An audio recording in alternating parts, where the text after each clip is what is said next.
ہم یہیں کے رہنے والے لوکل باشندے ہیں، تو ہمیں اس چیز کے بارے میں کوئی پتہ نہیں تھا. تو ہم ایسے ہی لوگوں کو دیکھ کے یہاں پہ پنچایت گھر میں آئے. تو یہاں پہ ہم نے اندر کیا دیکھا، ڈپارٹمنٹ کے لوگ بیٹھے ہیں، آگے بھی ڈپارٹمنٹ کے لوگ بیٹھے ہیں. وہ انہیں کو وہ اسکیمیں بتا رہے ہیں، انہیں کو وہ اسکیمیں بتا رہے ہیں. ہمیں افسوس ہے بھارت سرکار نے، ہماری جو بی جے پی کی سرکار ہے، انہوں نے بہت سی اسکیمیں ان امپلائڈ یوتھ کے لیے دی ہیں. تو گراؤنڈ لیول پہ ہمیں کسی اسکیم کا آج تک وہ یہ پتہ نہیں چلا، نہ ہی ہمیں کوئی اسکیم یہاں پہ ملی. گراؤنڈ پہ دیکھا جائے تو ان اسکیموں کا کوئی فائدہ ابھی تک لوگوں کو پہلے لوگوں کو پتہ ہی نہیں ہے ان اسکیموں کے بارے میں. بس آتے ہیں یہاں پہ اندر تو وہ بورڈ لگا کے فوٹو شوٹو اٹھا کے اپنے ہائی کمانڈ کو بھیجتے ہیں، اپنی نوکری سیو کرتے ہیں.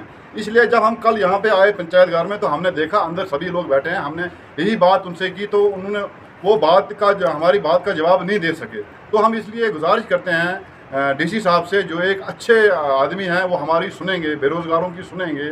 تو ہم یہ چاہتے ہیں کہ اس پروگرام کو جو ہے وہ دوبارہ یہاں پہ منعقد کیا جائے اور لوگوں کو انفارم کیا جائے. جتنے بھی لوگ آئیں گے، جتنے بھی بے روزگار آئیں، ان کو وہ ان اسکیموں کا جو ہے وہ فائدہ اٹھائیں. بس ہمارا یہی کہنا ہے کہ اس پروگرام کو دوبارہ منعقد کیا جائے. تو ہم ڈی سی صاحب کے بہت ہی شکر گزار ہیں، وہ اچھے آدمی ہیں. ہم یہ چاہتے ہیں کہ وہ اس میں ضروری مداخلت کرے. شکیل صاحب، جو کل پروگرام ہوا یہاں پہ، اس کے بارے میں آپ کیا کہنا چاہتے ہیں؟ بسم اللہ الرحمن الرحیم. میرے بھائی، بات یہ ہے کہ جو بٹ صاحب نے ایک گروپ میں ایک میسج لایا تھا، تو اس کے بارے میں مجھے بھی کوئی انفارم نہیں تھی کہ یہاں پہ پروگرام رکھا ہوا تھا یا نہیں رکھا ہوا تھا. لہٰذا میں یہ صاف کہہ دوں کہ جو بھی یہاں پروگرام ہوتی ہے ہمیں انفارم نہیں کیا جاتا، کیونکہ کل تو بالکل ہمیں پتہ نہیں تھا. میں نے ویڈیو واٹس ایپ کھولا تو ویڈیو دیکھی تو وہاں پہ کچھ باتیں چل رہی، تو پروگرام کے بارے میں کوئی پتہ نہیں. یا اس سے پہلے بھی ایک بار یہاں پہ آیا تھا میں، تو یہاں پہ پیسہ جو تھا 23 لاکھ پہ سینکشن ہوا تھا جنازگاہ کے لیے.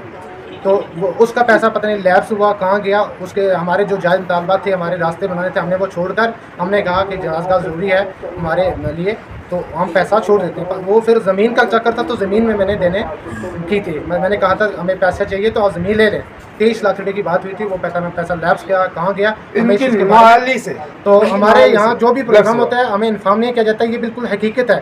تو کل کوئی بندہ کہہ رہا تھا، میں نے سنا تھا کہ نہیں ان کو انفارم کیا گیا تھا، لیکن گروپ میں جہاں بھی دیکھتا ہوں میں تو وہاں پہ گروپ میں کوئی میسج وغیرہ نہیں آیا تھا. کل کے پروگرام میں ملازمین سبھی آئے تھے، تو عوام کا بالکل یہاں آنا پتہ ہی نہیں تھا. جب ان لوگوں کو انفارم نہیں کیا گیا تو آئیں گے کیسے؟ شکریہ کا شکر گزار ہوں کہ جنہوں نے ہمیں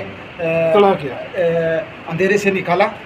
کہ کل جو پروگرام ہوا یہاں پہ وکست بھارت سن کلب، وہ پروگرام چلا ہوا ہے. یہ ہمارے سینٹرل گورنمنٹ کی طرف سے اچھی اسکیمیں آ رہی ہیں جموں کشمیر کے لیے.